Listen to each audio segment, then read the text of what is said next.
If you have a smart speaker, you have access to the entire world of NPR and St. Louis Public Radio. All the latest news and all the captivating stories. Activate our voices with yours by telling your smart speaker to play St. Louis Public Radio. Hello and welcome to this week's edition of the Politically Speaking podcast. I'm your host, Chris McDaniel, a reporter with St. Louis Public Radio. Joining me in studio is Jason Rosenbaum and Jo Mannies. And joining us through the magic of cellular phones is... Actually, it's a landline. He's on a landline. Is our guest this week? Dan Mehan, President and CEO of the Missouri Chamber of Commerce and Industry. Thank you for joining us, sir. My pleasure. Thanks for having me. First question for everyone would be, what does your organization do? What does the Missouri Chamber of Commerce do, in a nutshell? In a nutshell, we serve as the advocate for business issues and the business climate in the state of Missouri. To do that, we employ 4 full-time lobbyists. I myself also am a registered lobbyist. And we work primarily with the Missouri General Assembly, the administration, the different departments of the state, our congressional delegation, and the courts when we have to make sure that we have the most competitive business climate that we can muster for the state of Missouri. How did you get involved with the chamber? Way back when, ran into an old friend who How said, far way back when? Yeah, where are you from? You need to tell us this. Okay. I am from St. Louis native. I bleed blue, and Cardinals need to win tonight. Key question, high school. St. Louis U High. Okay. That's what he meant by bleeding blue, by the way. So yeah, that and I like our hockey team an awful lot.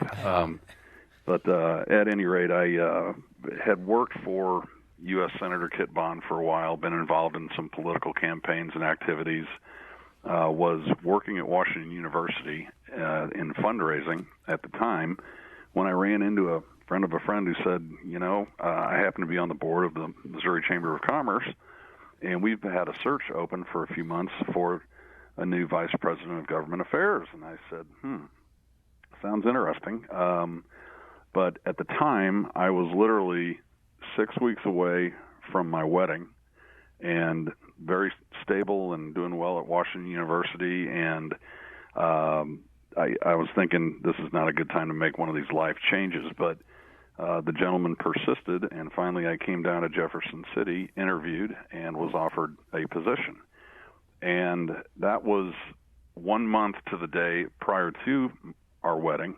And I said, well, can I let you know after the weekend, talk about it with my fiance? And the then president of the chamber said, well, I'm going to Europe tomorrow, so I'd really like to know quicker than that. and as they say, the rest is history. But so I accepted, kind of took a chance on that. That was September 14th, got married October 14th, started October 30 as VP of Government Affairs. The president retired 3 years later, and the board selected me to head the organization. So that's it in a nutshell. And 2 kids and 3 houses later, here we are. Well, how long ago was that? That was in 1995. So how long have you been the big cheese over at the Chamber of Commerce, so to speak? This will be my 16th year. Wow. We're apparently we're all very hungry here. Everything is in a nutshell and cheese related. But I guess there is no term limits on being president of the Chamber of Commerce. Thankfully, no. But yeah, exactly. I haven't augured it in that deep, so they keep me, I guess. Well, the fact that there is term limits for the legislators, I think, makes people who are veterans in jobs like yours and others probably sought after more, and probably gives you a bit more clout. I mean, not that you're seeking it, but that's a fact because you know stuff. We do know how this place runs, and I want to make another comment on that, but real quickly about term limits. I've had people say, Joe, several times, oh, that must help you to get these new guys in here, and they probably look to you as the lobbying community for advice and what have you. Sometimes that happens, but one concern that is rarely discussed is the power it gives the entrenched bureaucracy of state government. And what we've noticed is a lot of people that have been around for a long time, several term limits, they sometimes develop their own agenda, even though they're not elected. And when, a state Department of Revenue or Natural Resources or pick one comes over and says, we really need to do this, some of the newer legislators accept that and sometimes don't vet it as well as it should be, in our opinion. But that's why we pride ourselves on knowing what's going on, what the issues are. We track every piece of legislation, know which ones impact the business community, and have a good, very tight focus on what we're doing. So what would you say were the biggest priorities for your organization in the last legislative session? And what was your success rate? We had a pretty good year.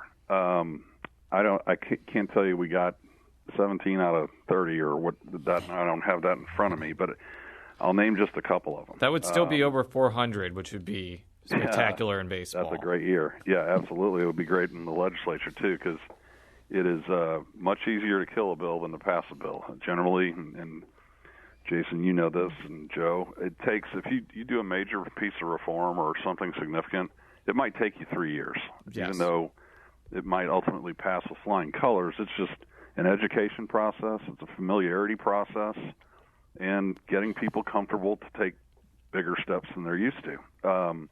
But this year in particular, we passed an unemployment insurance reform bill that, step back for a second. Some of what we do is high profile. Most of what we do is nuts and bolts affecting the cost of being in business in Missouri, like this unemployment insurance bill. The Unemployment Insurance Trust Fund was designed to serve as a safety net for those people who, through no fault of their own, lose their job in a downturn like we've had in 2008 and on, and they need to get tided over till they get to their next position and are working again. What we've noticed is there's been a significant drain on the trust fund resources, which every employer pays into. It's an insurance system where you have a rate according to your layoff rate, et cetera, and so forth, and you pay in accordingly. Everybody pays into that, small, medium, and large. And we had a situation where a lot of misconduct or cases that involved an employee being terminated for misconduct were getting awarded unemployment insurance benefits, and I'll give you one or two just to chew on. We have a trucking company out of Springfield, Missouri, that had a person apply for a job as an over-the-road trucker. The person came in from North Carolina and was going through her training, and per the federal regulations, the trucking company has to issue a drug test, and she tested positive for cocaine use. And the company was forced to say, I'm sorry, this process is over. Off you go back to North Carolina. And that person claimed unemployment from the state of Missouri and was getting it. So it's things like that drive employers nuts, especially the smaller businesses that have a very good read on the payments they have to make for their workers' compensation, unemployment comp, whatever it might be, and they know they just got taken to the cleaners. So we passed a bill 2 years coming that fixed that and tightened up what the definitions of compensable benefits are. So we were happy to do that. Not a sexy issue, but that's one of the blocking and tackling or meat and potatoes, to get back to our food analogies. Yeah, and Nixon, if I'm not mistaken, and I know that our producer hates when I use that term, and if I'm not mistaken, that bill was not signed or vetoed, so it went into law. Is that correct? You are not mistaken. Yes. But the governor can either sign a bill into law, veto it, or take no action, and it turns into law. So I don't know why he didn't sign it. We worked with the state Division of Employment Security on that to make sure we got it right. He vetoed it last year, but we're happy to have success. And like I said earlier, sometimes it takes some time. What's probably the biggest issue that is going to take some time that didn't happen this session, but next year it's something that you're going to be lobbying hard for? Oh, easily an economic development package. If you look at the last few, or civil justice reform, that's just a tough one. Well, you got the tax cuts through this session, so what else do you want to do on There was one economic tax cut development? override that occurred. You're right, Okay. But when I say economic development, I mean a package, and some of the things that were individual issues in economic development, like data centers. Yeah, the data centers, which the governor vetoed. That got vetoed. I think that one probably doesn't make it through the override. It is expensive. Some other things got added on there that kicked the price tag up, and you got to be responsible about this stuff. But right now, the data center portion of that, we're not as a state generating any revenue for that because the data center expansion is not happening in Missouri. And I'm oversimplifying, but basically our approach is treat a data byte like a manufactured output vis-a-vis tax. And if we would get that in, we would see an uptick in data center operations locating and expanding in Missouri, but that didn't make it. So there, frankly, was no cost to that. It would generate future revenue, but we're not getting it now. So unfortunately, that got lumped into a bill that does have a price tag on it. But I'll take you back 6 years. I currently serve as the chair of the Midwest Hub Commission, which was the evolution of our efforts along with St. Louis City, RCGA, and others around the state, frankly, China to Hub. organize an air cargo hub at Lambert Airport for international shipments, originally to China, but we also realized that once you get international shipping going, Brazil will follow, Germany will follow, et cetera. So we're still after that. We're still after an overall economic development package that's been held up by a debate over how to reform low-income housing tax credits and other tax credit policies in the state. Should you sunset them to be either reauthorized or should you just cap them? And unfortunately, the House and the Senate, with Republican majorities in both, have not been able to agree on that, so it's kind of the poison pill that hits economic development every year. Yeah, that's a very thorny issue, to put it mildly. What about right to work? Yeah, right to work. What is kind of your organization's opinion of that issue? We're in support of that. You look at recent states that have done it, such as Indiana, Michigan, to name a couple. Whoever thought Michigan would be right to work? But you look at what happened in Indiana and take yourself back, and I think it was 2010. I might be off by a year or so. They passed right to work during the recession. The next year, they had a 37% uptick of plant expansions, site selections, and plant locations in Indiana. This works. These are not our numbers, they're Indiana's. So people that are in economic development and site selection know what states are and what states aren't. And unfortunately, as a result, Missouri probably gets overlooked an awful lot of times. Now, what do you make of the argument from opponents of right to work who say that policy essentially allows people who don't belong to unions to get all the benefits of unions without paying for it, essentially a free ride, essentially? And the lowering of wages. That's their other argument, that it leads to a blanket lowering of wages. How do you respond to that? Well, what gets me about that is those are coming from unions that are currently in companies out there. I know the folks that are on the other side, and this doesn't say we're going to do away with unions. What this does say is it's up to you whether you want to belong in it. We consider it a personal choice issue, just like the paycheck protection issue that we saw have a little activity this year. So why should I have some of my money that I earn be taken by someone else to be used in political campaigns that I may or may not even know about or agree with the stand or agree with the candidate? I think it's a personal choice, personal rights issue myself. Do you think that issue is kind of going to be stagnated until there's a Republican governor and, the supermajorities of Republicans in the legislature remains? Because as we've talked about a lot on this show, obviously I would say 100% of Democrats are against that and they would probably filibuster it. But there's also a lot of Republicans, especially in Jefferson County and St. Charles County, who are not that favorable to that idea. Because of their constituents. Many of their constituents are retired union members. They get, I believe me, I hear you and I know who you're talking about. This is not new information to you. The previous 3 states that have done this all had Republican governors.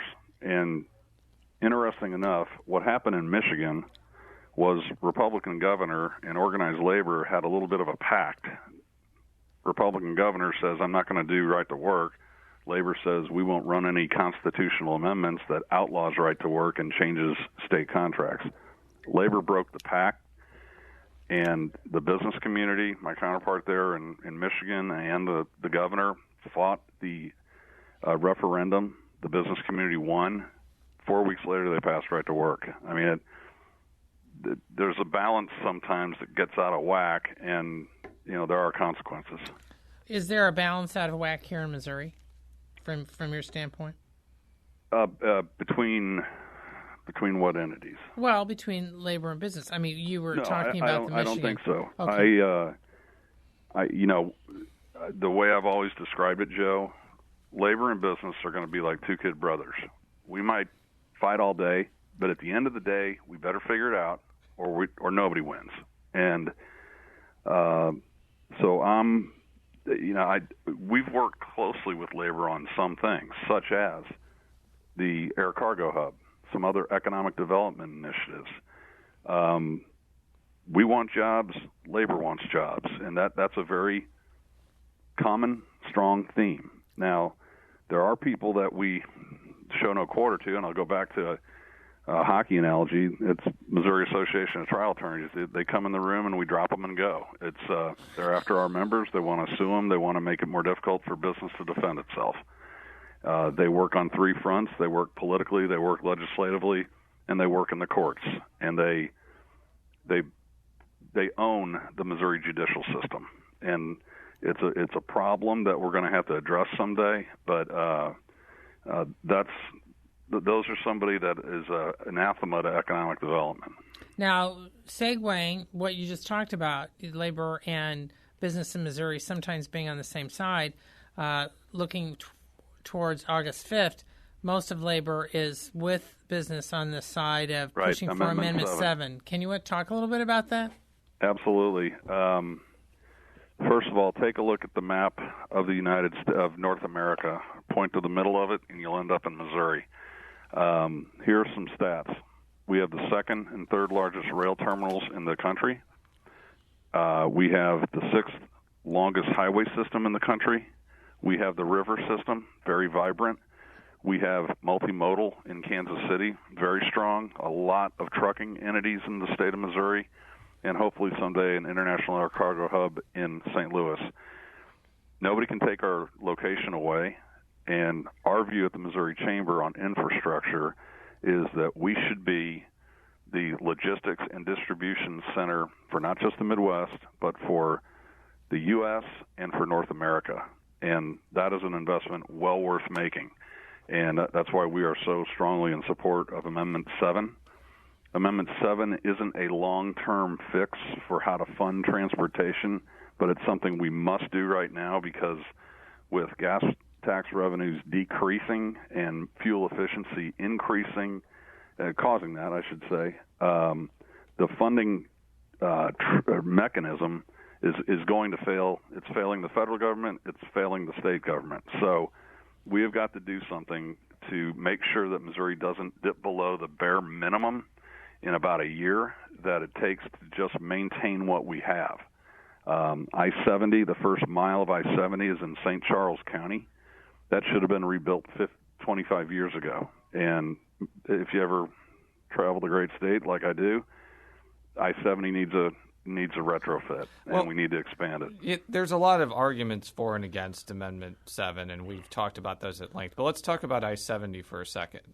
One of the opponents that I've talked to, a former executive director of East West Gateway, Les Sturman, noted that the $500 million for I-70 would not pay for that entire expansion. There would need to be another $1.5 billion, probably with bonds, according to him. How exactly would the rest of that expansion be paid for, even if the $500 million, comes from this amendment? Have you heard anything about that? I have not, but it is something that we try to support and try to figure out a responsible way to do, a way to handle. Again, that investment in infrastructure is just that. You're investing in it. It's an asset that we need to grow, just like our talent development, just like our competitiveness, just like our entrepreneur community. Now, even Republicans, some of whom support it, some who don't, were predicting over a month ago that things didn't look good for Amendment 7. And, of course, you've got the governor who's against it. And I know until recently your side wasn't really running that many ads, but I know you've got this big chunk that you're using for the last couple of weeks.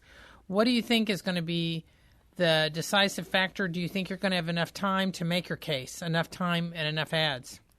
I shared the concern a month ago that, wondering, okay, what's happening out there, because it's not easy to pass any sort of a issue that is regarded as a tax increase. If anybody phrases it like that, you get a lot of knee-jerk reactions saying hell no in the state of Missouri. I mean, look at the various ballot issues that we've had before. So what I think happened, Joe, the opposition really never organized or coalesced. I'm not seeing it. I'm seeing some letters to the editor and, things like that. But you match that up with 7 figures on TV and signs and radio, and it's a hard. You've got. I think if people opposing it spent a little money, we could be in a lot of trouble, because the polling wasn't great. It was over 50%, but not that high. And to get a negative vote on these things again is a lot easier to get a positive. But I've kind of changed my view of it. I think it's got a heck of a shot because of how things are lining up. Now I saw the ad this week, and it doesn't mention anywhere that this is a tax increase in that TV ad. Do you think that was done on purpose? Because if they mention the word tax increase, it might cause people not to vote for it? Oh, I think absolutely. There's a couple different ways that you can describe what it is. I prefer an investment, but this was out of the different mechanisms of getting to the funding that we thought was needed for roads, bridges, and infrastructure. This one pulled the best. Tolling did not come close. And for gas tax, bear with me on this, I think an extra penny of gas tax gets you about $28 million. So think about the massive increase in gas taxes you'd have to get to any critical mass. So that was a non-starter. This was the shot at it, and I'm telling you, if we do not pass Amendment 7, we're in trouble, because that bare minimum number is $425 million a year, and within the next 12 to 18 months, gas tax revenue and transportation funding will be below that and trending lower. And that $425 million is what we need as a minimum to maintain what we have. Now, are there other issues that you're moving on as far as August 5th? We have supported the Freedom to Farm Act. I think that passes. I've seen an awful lot of activity on the pro side, and again, not much on the anti. So we think that's an issue that allows really a bedrock of Missouri's economy to be assured that problems won't occur from outside groups coming in. And when I say bedrock of the economy, I mean the agribusiness sector. We raise an awful lot of food, whether it's crops, livestock, etc. And the other thing about that is a lot of that gets processed here into final product or on its way to final product. So there are a lot of jobs associated with that. So I think that passes. A few more coming up in November, but you've also got a couple spirited primaries that you see in St. Louis. No kidding. I've heard a bit about them. Do you think that's going to affect? I mean, St. Louis County, we got this very hard-fought contest for county executive, particularly on the Democratic side, between incumbent Charlie Dooley and Steve Stenger. I'm assuming the chamber has not taken a position, correct? That's correct. Okay, but my question is this. If there is a higher than expected turnout in St. Louis County by people in both parties because they're coming out to make their choices, or there may be Republicans coming and voting in the Democratic primary, they will be also casting ballots on these initiatives. Do you think that contest or contests like that in the urban-suburban areas will have an impact on some of this other stuff, either right to farm or Amendment 7 or maybe something else? I think on Amendment 7, since it is a Democrat primary that we're primarily talking about with Charlie Dooley and Councilman Stenger, you drive more Democrats than Republicans out, and I think that helps you on Amendment 7. Driving Republicans out, Republicans are generally going to be initially anti-tax. So I think that probably helps Amendment 7. On the right to farm, I got to tell you, I think it's a wash. I don't think people understand it, and with no organized opposition really that I've seen yet, or that you all are seeing in the St. Louis area, either on the television or on radio, hearing on radio, I don't think people will know that. And sometimes you got to be. Sometimes simple is good in this business, and right to farm sounds like a no-brainer. So, well, what about those who? Very good title. What about those who claim it actually helps the factory farms, the big corporate farms? Well, if they want to try to beat it, they probably better get moving pretty quickly and put $500,000 or $1 million on the air. And the air. Did you hear that, Humane Society of the United States? You're being dared to do that. Well, they are. That's the fear from the proponents of right to farm, that you get kind of the inverse of what's going on Amendment 7, and the opponents come in with a massive buy and kaboom. But I think it's a big state, and you got to get a heck of a lot of people out in St. Louis to beat that thing if you can run the campaign effectively in that media market. Well, now I wouldn't say it's a big state. That we've got a lot of rural in Missouri, and they're gonna be overwhelmingly in support. Let's look a little bit farther ahead, a month and a half.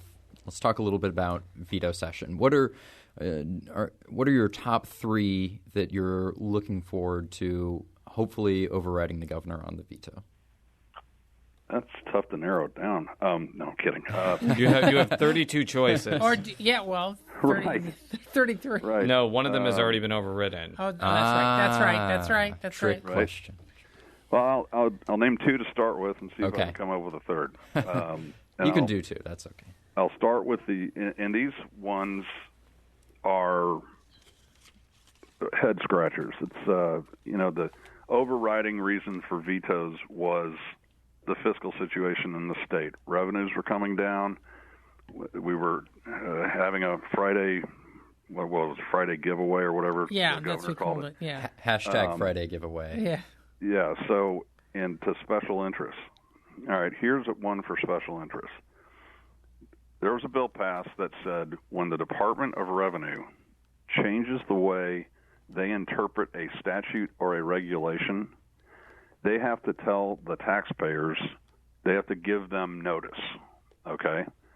Which I don't think sounds silly at all, especially if you're in business or as an individual. You want to tell me what the rules are, and I'll make sure I abide by them. But if you change it, let me know what they are so I don't get in a pickle with the Department of Revenue. Now, somehow the state came up with $100 or $200 million fiscal note to that. we still don't understand how. So that's one that I think you're going to see a lot of activity on. The next one is what we call burden of proof. In our society, you are innocent until proven guilty. We all learned that way long time ago. In tax disputes with the Department of Revenue, you weren't. And you had to prove your side of the case before Revenue proved that you were doing something wrong. Now, we changed that for individuals and small businesses. We passed a bill this year that does the same thing for all employers, medium and large. And I think that's just common sense. Again, it was signed a fiscal note, and the governor vetoed it. I don't get it. And I'll tell you, here's the third one that I think is going to be interesting to watch. It's the farm-raised deer bill that the governor vetoed. The deer we weren't involved in that one, but you're going to have a lot of people from rural Missouri, and that thing passed overwhelmingly. So, and there's a struggle, constant tension between the Conservation Commission and the Missouri legislature. The Conservation Commission has a dedicated sales tax that funds it. A lot of legislators will typically say that they do not respond to the legislature, and there is a definite chasm between the two entities. So, yeah, I mean, that's going to be the case when they don't depend on the legislature for money. They're pretty much in their own bubble and don't particularly care what they think of what they do. But continue. But those are three to watch. And plus, they'll give it a go on the more expensive bills that the governor vetoed. Those will get probably a lot of noise on them, but it's going to be a busy week that typically is not so much that busy. You said you weren't too optimistic about the data centers, though. Right, because it's in a bill that has some other items in it that did kick the cost up. So I think there's a lot more pressure points to put on people to make sure that the veto is sustained. Yeah, I mean, and I know we're running a little low on time, but if you look at those 10 bills that are lumped into the quote-unquote Friday favors basket, some of those passed unanimously, and I think they probably have a good chance of getting overridden if someone try. The data center one, I think, only passed with 92 votes or something like that. Yes. I think that's going to be really hard to overcome. It's going to be hard. Veto, to get it in the House, it's 109. 109 votes, and that's hard to get. And in the Senate, it's 23. Correct. Yeah. Now, I will if you would allow, I'll do a prediction for. Sure. Yeah. Go ahead. I think the House in 109 to override a veto, and there are 109 Republicans. So if all the Republicans show up and stay with their leadership, there's an override. Well, actually, hang on a second.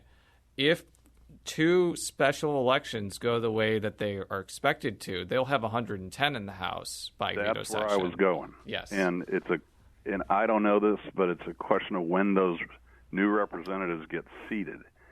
So our crystal ball tells us that via the process, whether it's August and November in this election cycle, Republicans pick up a handful of seats in the House, 3 to 5. In the Senate, I think at worst it stays for the Republicans. It stays the same, but they could net one. So, and one of the most contended, two of the most contended races are right in your neck of the woods. You're talking about the Jefferson County one and the 24th in St. Louis County? Correct. Right, and the reason why you get to that number is, let's say Jill Shoup wins the 24th race. Well, there's the 10th district race that Julie Justice holds that leans Republican. There's an expectation that Jeannie Riddle is favored in that race, so they essentially cancel each other out. Very much so. And then, whoever wins that Jeffco race, if it's the Republican or the Democrat, that'll probably determine whether it's +1 for the Republicans or net 0 for the Republicans. That's correct. So I think that Jefferson County race in particular, with Jeff Rorta as the Democrat and Paul Wieland as the Republican, you're going to see a lot of ordinance being expended. You're going to see a lot of mailers County being sent to Jeffco people. Yes. So. Yeah. Well, on that note, I will close us out here. You can read all of our stories at stlpublicradio.org. We were talking a bit about the St. Louis County race, so you can go to stlpublicradio.org and hear both of the candidates who were on St. Louis on the air this afternoon. And we have the videos now up that Yes. Chris put those up. And Jason. Chris, that the county exec candidates give their views on, and we have tons of stories. Yes, Too many. of stories. Too many stories. You guys didn't want a video of me? I've been told by Joe several times that I have a face for radio, but my golly. Maybe next time. Next time. Very good. You can follow me on Twitter at CS McDaniel. Jason? Jay Rosenbaum. Joe? Jay Mannies, that's JMANNIES. And can the Missouri Chamber be followed on Twitter? We can. Yeah. And how do you do that? You Google Missouri Chamber of Commerce Twitter. That's how you do it. Yes, exactly. Thank you. Okay. We'll be back next week. If you want me, just call me. Okay, thanks. Until then, so long. The Gateway brings you the day's news from the St. Louis region and across Missouri. It also includes stories from the Illinois side of the river and our Metro East reporter, Will Bauer. In Alton, in Belleville, in East St. Louis, in Edwardsville, in Cahokia Heights, at Scott Air Force Base, I'm Will Bauer. St. Louis Public Radio. Listen to reports from Will and all of our journalists weekdays on The Gateway, on the STLPR app, and wherever you get podcasts.